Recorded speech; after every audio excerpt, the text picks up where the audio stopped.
Bonjour à tous, je suis heureuse de vous retrouver pour la 3e fois et cette fois-ci pour vous présenter la paracha Yitro. Je vais dédicacer cette paracha à mon père parce que Yitro c'est la fête des garçons et qu'il est tunisien.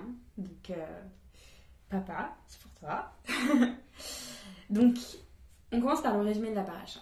La paracha Yitro, c'est un gros morceau puisque c'est la paracha des 10 commandements. Qu'est-ce qui s'est passé avant ?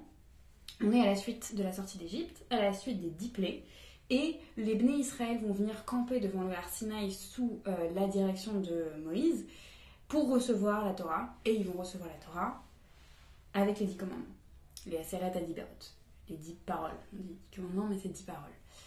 Il y a juste une petite histoire qui s'intercale au début de cette paracha, c'est l'histoire de Yitro, le beau-père de Moshe qui vient... Ils s'embrassent, ils mangent ensemble et Yitro lui dit « Écoute Moshe, j'ai un petit conseil pour toi, tu devrais réussir à déléguer le rendement de la justice parce que je te trouve un peu fatigué. » Voilà, c'est ce qui se passe, il délègue et ensuite on revient à notre histoire et il y a le don de la Torah et les 10 commandements. Voilà où on en est. Pour vous situer encore un peu plus, on est... avant le Vaudor qui est pour la paracha Kitissa et on est avant la révolte de Korach qui sera dans la paracha Korach. Voilà. Il y a une chose qui m'a interpellée dans cette paracha, c'est un mot qui est répété de nombreuses fois. Je pense que c'est le mot qui est le plus répété dans la paracha. Il est répété 49 fois, c'est le mot Am. Donc Aïn Mem Sofit et le peuple. Et je me suis posé cette question, on parle beaucoup de Am et je me suis demandé, ok, Am c'est le peuple, ça se traduit par le peuple, mais c'est quoi un peuple ? Comment est-ce qu'on le définit ? Est-ce qu'on est dans une définition un peu rousseauiste du côté contrat social ? Le peuple c'est un ensemble d'individus qui se soumet à une loi et qui fait donc un contrat de tous se soumettre ensemble à une loi et par cette action devient un peuple. Ça c'est la définition de Rousseau. Est-ce qu'on est dans une autre définition où, d'ailleurs, qu'est-ce qu'on inclut en fait dans le peuple ? Est-ce qu'on inclut les dirigeants ? Et alors on est dans un côté un peu démocratique, les dirigeants sont inclus dans le peuple, donc la question est-ce que Moshe est dans le peuple ? Ou est-ce qu'on est plutôt dans un côté monarchique, Moshe n'est pas dans le peuple ? Et si on prend les dirigeants, autant prendre tous les dirigeants, est-ce que Dieu est dans le peuple ? Grande question. Donc, j'avais plein de questions en commençant et je me suis intéressée à la façon dont on parlait du mot âme. La première chose qui m'a interpellée, c'est un Rashi. Et donc, vous allez voir que le verset n'a pas grand-chose à voir avec la réponse ou le commentaire de Rashi. Je vous lis le verset, c'est Shemot 19.2. Vaïsou mi Refidim, ils partirent de Refidim, Vaïavo Midbar Sinaï, et Vaïavo Midbar Sinaï, et ils allèrent dans le désert du Sinaï, Vaïchanu Bamidbar, et ils s'installèrent dans le désert, Vaïchan Sham, et ils campèrent là-bas, Vaïchan Sham Israël, et Israël campa là-bas, Negedahar, en face de la montagne. Donc c'est ça le verset. Et Rashi va commenter sur Vaïchan Sham Israël. Et il dit que Ishechad belev echad, ça vous dit quelque chose, il est très célèbre ce Rashi, comme un seul homme avec un seul cœur, aval she'ar kol achaniyot betaromot ou bemachloket. Alors que tous les autres campements, c'était dans des dissensions et des disputes. Là, on a une unité d'émotion, une unité de sentiment. Le peuple, il est défini par quelque chose d'émotionnel qu'il partage. On n'est pas encore dans l'unité d'action de Rousseau, mais on a déjà un premier pas que Rashi nous donne qui va être Belev Echad. Le peuple, c'est un seul cœur. Non seulement ils partagent quelque chose, mais ils reconnaissent dans l'autre ce partage émotionnel. On peut dire que toi, autre, je sais que tu as cette même relation émotionnelle à la Torah, ou à quelque chose d'autre, mais en tout cas, tu as ce même rapport émotionnel. Et donc, j'ai essayé de pister le mot de âme un peu plus haut, et c'est Rav Sachs qui m'a donné un peu cette clé d'entrée. Rav Sachs, il va lister les 3 fois où on a le naasé et ensuite le naasé vénishma. En tout cas, 3 fois on a le naasé. La première occurrence, c'est dans Shemot, 19.8, dans notre paracha, la paracha Yitro, et on dit Vayaranu kol ha'am, donc le peuple a répondu, tout le peuple, kol, Yardav, unanimement, Vayomru kol asher diber Hashem, naasé. Et ils dirent, tout ce qu'a dit Hashem, nous ferons. Vayashev Moshe et divrei ha'am el Hashem, et Moshe a rapporté les paroles du peuple à Dieu. La seconde occurrence, c'est toujours chez Mot, mais là c'est 24.3. C'est Vayavo Moshe est venu, il s'appelle La'am et Kol Divrei Hashem, pour raconter au peuple tout ce qu'avait dit Dieu. Ve'et Kol Amishpatim, et toutes les lois. Vaya'an, Kol Ha'am Kol Echad, et tout le peuple a répondu avec une seule voix. Vayomru kol hadevarim asher diver Hashem naaseh. Toutes les choses qu'a dit Dieu, nous ferons. Donc on est sur 2 occurrences de naaseh, nous ferons. Et à chaque fois, on a des éléments de langage qui vont nous parler d'unité. Qui vont nous parler de... Alors c'est kol ha'am, c'est unanimement, c'est kol echad, c'est qu'une seule voix. Donc on a toute cette... multitude d'individualités qui va répondre de la même manière dans une soumission à la loi. Et vous allez voir qu'il y a une 3e occurrence qui est intéressante, c'est le moment où rentre le Nishma, que je vais vous lire, qui est dans la parashat Mishpatim, dans Shemot 24.7, un tout petit peu après le premier verset que je viens de vous lire. Vaikar Sefer Abrit, il prit le livre de l'Alliance, Vaikra Beozne Ha'am, et il le lut aux oreilles du peuple, Vayomru kol asher diber Hashem, et ils leur dirent tout ce qu'avait dit Dieu. Vayomru, et ils leur dirent Kol asher diber Hashem, tout ce que dit Dieu. Naaseh venishma, nous ferons. Et alors les traductions sont différentes, mais soit nous écouterons, soit nous comprendrons. Et donc là, vous avez vu, dans ce verset-là, il n'y a pas cet élément d'unité. En tout cas, on ne fait pas d'emphase sur cet élément d'unité. Et le Rav Saks va dire, ce qui se passe, c'est que l'unité du peuple juif, elle existe dans la soumission aux lois, parce que le peuple juif, c'est un peuple de loi. Et l'interprétation, la compréhension, le lien de compréhension, il est partagé par toutes les individualités, mais il n'est pas partagé par tous. C'est pas une seule voix sur l'interprétation, c'est 1001 voix sur l'interprétation et une seule voix sur l'action. En tout cas, une seule volonté d'action et une volonté de loi. Qu'on est presque dans le contrat social de Rousseau, en fait. On a tout un peuple qui se soumet à une loi par une volonté commune et qui devient peuple, ou en tout cas qui active sa fonction de peuple par un contrat qui dit « nous acceptons les lois ». La deuxième question, vous vous rappelez, c'était « ok, si c'est ça un peuple, qui est inclus dans le peuple ?» On va aller chercher qui est inclus dans le peuple, et donc j'ai été regarder où se trouvaient les divisions. Les divisions, vous allez me dire, la première chose à laquelle on pense, c'est hommes et femmes. Il y a une division hommes et femmes. Elle crie, elle est peut-être un peu derrière les fagots, mais quand on lit le texte, on se rend compte que il y a des éléments qui sont dits au masculin, il y a une distinction entre hommes et femmes, on se dit, mais pourquoi il y a cette distinction entre hommes et femmes? Donc j'ai essayé de retracer où est-ce qu'on pouvait trouver cette distinction. La première fois, et c'est encore Rashi qui nous la donne, où on voit cette distinction, c'est dans le commentaire de Rashi dans le verset, qui n'a d'ailleurs toujours pas grand-chose à voir avec le verset, je vous le lis. Moshe ala Elohim vaikra elav Hashem minahar lemor kotomar bet Yaakov vetagid livnei Israël. Moshe monta vers Dieu, l'Éternel appela de la montagne en lui disant: c'est ainsi que tu parleras à la maison de Jacob et que tu annonceras, donc c'est un autre mot pour dire, aux enfants d'Israël. Et Rashi va dire Bet Yaakov, c'est les femmes, parce que Tomar, c'est parler doucement, parler avec un langage plus doux, et les femmes ont besoin d'un langage plus doux. Et Béné Israël, c'est Vatagid comme guidine, comme l'armoise, c'est quelque chose qui est très amer. C'est par lors des punitions, des choses amères, et c'est les hommes. Donc c'est les hommes.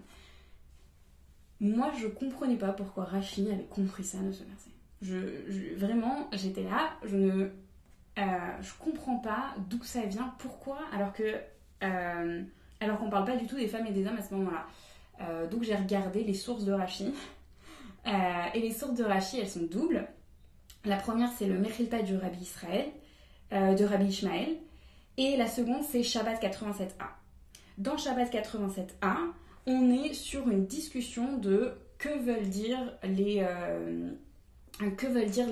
verbes. Parce qu'il y a plein de verbes qui parlent de comment est-ce que Moshe il parle à Dieu et comment est-ce que Moshe il parle au Bnei Israël. Et à chaque fois, ces verbes veulent dire quelque chose. Donc typiquement, on a Rabbi Yehuda Hanassi qui dit « Vayeshev », ça vient de Meshabevin, de secouer. Et donc, c'est les difficultés de la Torah. Vous vous rendez compte ? Ça ne matche pas avec ce que dit Rashi juste avant. Parce que Rashi, il va dire l'inverse. Et le Vayaged, pour Rabbi Yehuda Hanassi, c'est Agada, c'est ce qui prend le cœur, c'est l'émotionnel, c'est les récompenses. C'est complètement antithétique avec ce que dit Rashi, qui lui dit Vatagid, c'est Guidine. Et en fait, le Vatagid, c'est Guidine, on va le retrouver dans la Mechilta du Rabbi Ishmael. Et donc dans Shabbat 87a, Rabbi Yehuda Hanassi poursuit, et il dit Vayaged, c'est Agada, donc des choses douces qui prennent le cœur, qui prennent l'émotionnel. Et on se rend compte qu'il y a une totale... c'est antithétique avec ce que dit Rashi, parce que pour Rashi, Vataged, c'est guidine, c'est l'armoise, donc c'est ce qui est amer, ce qui est dur, et c'est destiné aux hommes.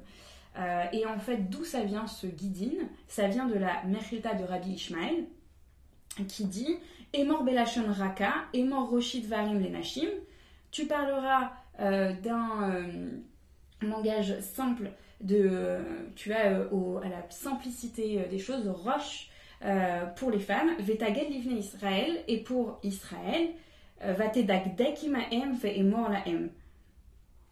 Tu vas leur dire les choses compliquées, les choses qui sont de la discussion, et c'est comme ça que tu vas leur parler. Et donc c'est là où on a cette distinction. Et en fait, Rashi va coller ces deux sources pour nous parler de cette distinction. Mais c'est pas tous les commentateurs qui pensent la même chose. Et si on regarde, on a même d'autres commentateurs qui vont pas du tout trouver cette distinction.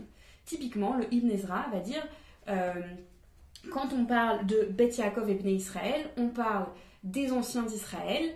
Et ensuite, on parle du reste du peuple. Pourquoi ? Parce que quand Moshe retourne, il va d'abord appeler les anciens du peuple, et ensuite, il va appeler le reste d'Israël. Donc, on est sur quelque chose qui ne fait pas l'unanimité, sur cette distinction-là. Et cette distinction-là, même si elle existe à ce moment-là, n'est pas une exclusion.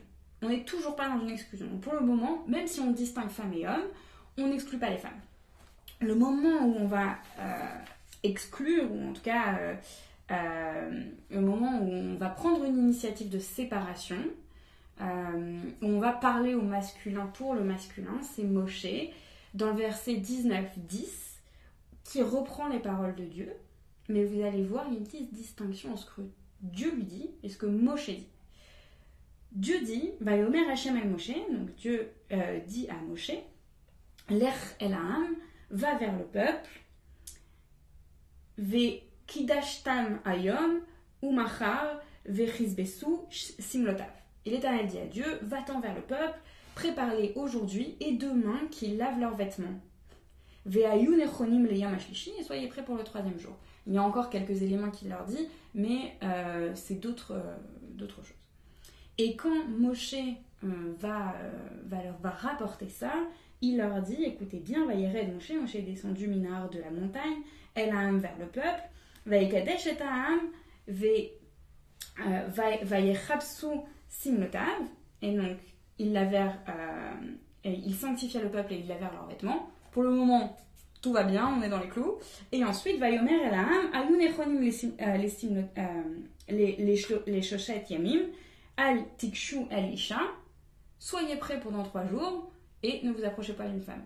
On a un rajout de Moshe qu'on ne comprend pas entre ce que lui a dit Dieu et ce qu'il va dire au peuple.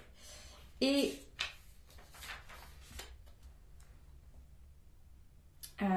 Moïse va parler donc aux hommes comme le Ham, puisqu'il leur dit n'approchez point d'une femme, donc on s'adresse aux hommes. Et dans Shabbat 87a, on va essayer de comprendre pourquoi cette différence. Et Shabbat 87a va nous dire il y a 3 choses dont Moshe a pris l'initiative. La première chose, c'est il a ajouté un jour d'attente à Mont Sinaï. Et vous l'avez peut-être vu quand je vous ai lu le verset, il s'est séparé de sa femme et il a détruit les tables de la loi. Quand on dit il s'est séparé de sa femme, vu qu'il s'est séparé de sa femme pour entendre Dieu lui parler, il s'est dit il faut alors que le peuple soit séparé de leur femme pour entendre Dieu au Mont Sinaï. Si moi-même je dois me séparer de sa femme. Et dans Shabbat 87a, on dit Dieu a accepté ce qu'il a fait.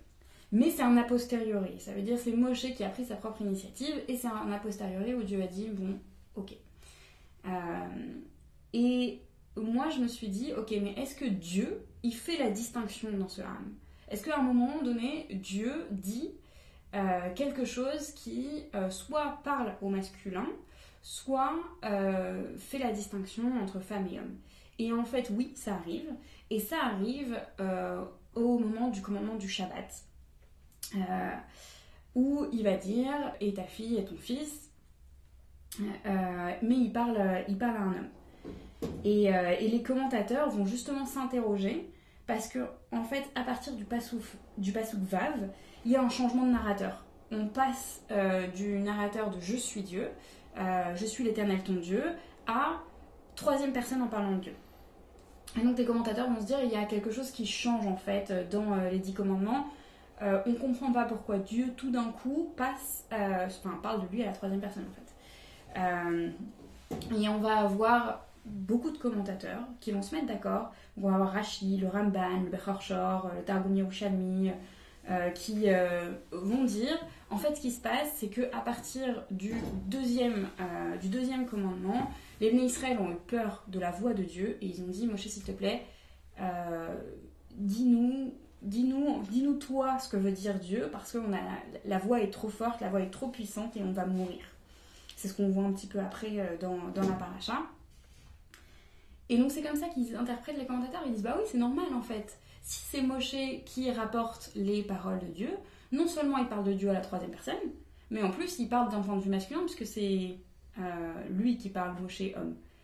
Il parle d'un point de vue masculin. Et donc on pourrait comprendre par là que Dieu, lui, il parle d'un âme qui ne va pas exclure les femmes, en tout cas qui ne va pas faire la distinction. Et dès que Moshe parle, il va parler de son point de vue et donc il va parler d'un point de vue masculin.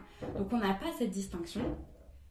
Et ce que le texte a l'air de nous suggérer, c'est qu'il y a une personne qui divise, en fait il y a une personne qui va faire une distinction, c'est Moïse. Et ma question c'est, est-ce que Moïse fait la même distinction avec l'homme? Est-ce que cette distinction elle continue?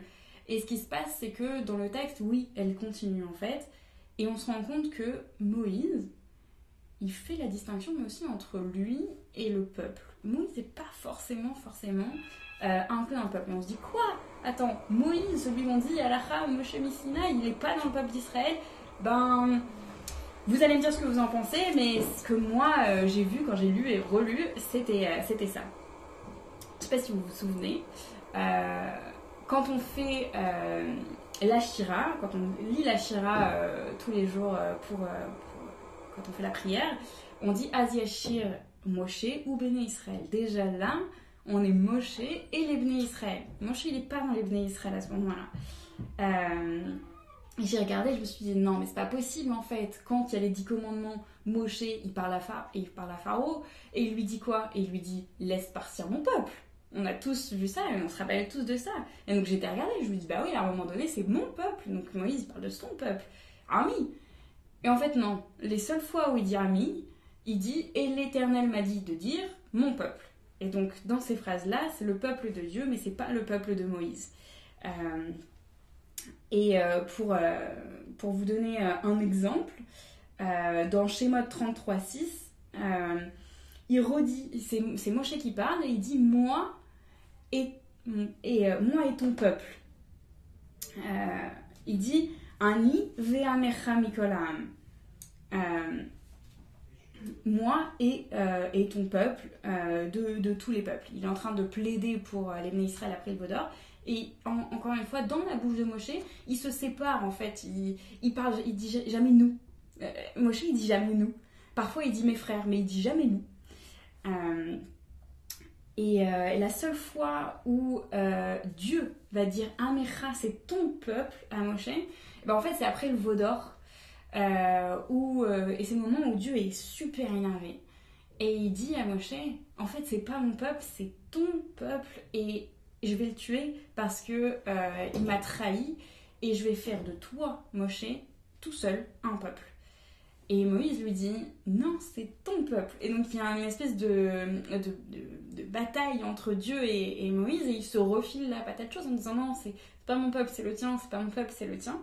Et ce qui va se passer, c'est que la conclusion de ça, c'est que c'est le peuple d'Israël, et que c'est le peuple de Dieu, puisqu'en fait, ce peuple-là va persister, Dieu va accomplir sa promesse, et ne va pas faire un peuple de Moïse. Et d'ailleurs, la dernière étape de ça à laquelle on pense pour essayer de comprendre dans quel sens Moshe ne fait pas partie du peuple, c'est que, et donc là c'est le petit moment sioniste, mais toute la création du peuple, elle est destinée à amener en Eretz Israël.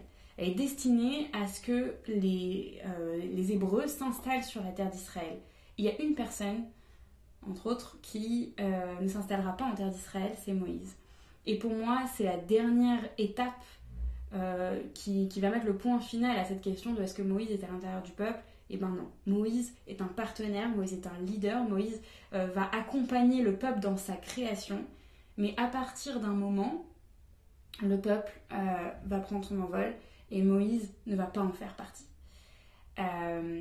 Et d'ailleurs, je vous invite à aller regarder un commentaire de Tamar Schwartz qui, juste sur ce moment-là de la faute de pourquoi est-ce que Moïse rentre pas en Israël, va renforcer un peu ce propos du Moïse n'est pas dans le peuple et Moïse ne reconnaît pas le peuple comme un peuple. C'est sur Academ, allez-y. Ok, donc Moïse, il est pas dans le peuple. On va conclure. Qu'est-ce qu'un peuple? De là, où est-ce qu'on a vu qu'est-ce qu'on a vu sur le peuple? Donc un peuple là, c'est un ensemble d'individus qui sont liés par des lois, auxquelles ils se soumettent volontairement. Il y a le côté de la liberté. Pour la Bible, contrairement à Rousseau, ces lois, elles sont transcendantes, elles viennent de Dieu. Et de plus, cet ensemble d'individus, ils se reconnaissent chacun. Ils peuvent parler comme un nous, comme quand on commence à être sérieux dans un couple, on peut parler pour l'autre. Et bien là, c'est pareil. On est sérieux dans un peuple, on peut parler pour l'autre, on peut parler ensemble, comme appartenant à une même communauté. Et ils partagent un lien émotionnel. Un lien émotionnel qui, lui, n'est pas commun à tous les individus. Enfin, le lien émotionnel est commun, mais il y a une spécificité de ce lien individuel à tous les de ce lien émotionnel à tous les individus. Et on n'a pas parlé de deux personnes, parce qu'on est déjà dans notre conclusion. C'est Yitro et Hachem. Yitro, est-ce qu'il est dans le peuple? Ben en fait, pas vraiment. Et une des choses qui nous fait penser que Yitro ne fait pas partie du peuple, c'est qu'il est une des 3 personnes à dire Baruch Hashem dans tout le Tanakh. Et ces 3 personnes ne sont pas juives. Ces 3 personnes sont des personnes qui reconnaissent la grandeur de Dieu sans se sentir soumis à Dieu forcément. Ces 3 personnes, c'est Noach. Il va parler du peuple de Shem. C'est Eliezer quand il va aller chercher une femme pour Yitzhak. Et c'est Yitro dans cette paracha. Et Yitro nous montre quelque chose que Moshe, en fait, il va pas voir. C'est que les Bnei Israël sont un peuple et qui peuvent s'emparer de la loi ensemble. Parce qu'il n'a pas besoin de ce côté totalitaire de Moshe qui garde la loi, il doit la diffuser parce qu'ils sont capables, de la garder, ils sont capables de la faire grandir et ils sont capables de la faire exister, même sans ce lien direct, ce lien qui était complètement fou de Dieu et Moïse pour comprendre cette loi et pour l'appliquer à la lettre. D'ailleurs, quand Yitro dira à Moshe c'est pas bien ce que tu fais, il lui dira l'otov. Et l'otov, la seule autre occurrence de l'otov, c'est quand Dieu dit il n'est pas bon pour un homme d'être seul. C'est l'otov en fait. C'est pas bon, Moshe, d'être seul. Et Moshe, il est un peu là potentiellement pour être l'archétype du pas peuple en fait, du seul par rapport au peuple qui lui est dans la communauté, dans l'échange, dans le partage et dans le nous, dans il existe quelque chose qui nous lie dans les individualités. Il est peut-être là pour ça et Yitro il est juste là pour nous le pointer du doigt. Et Dieu, alors voilà, j'aime bien dans les shiurim laisser des vides et donc je vais vous laisser sur ça. Est-ce que Dieu, il fait partie du peuple? Est-ce qu'il fait partie du Ram? Je pense que c'est un autre shiur et je vais pas réussir à répondre à cette question dans mon temps imparti. Donc si vous avez des pistes, je vous laisse me le dire en commentaire et je serai ravie d'avoir une chavruta avec vous. J'ai plein d'idées, mais ce sera pour un autre jour. Shabbat shalom à tous et merci de m'avoir écouté.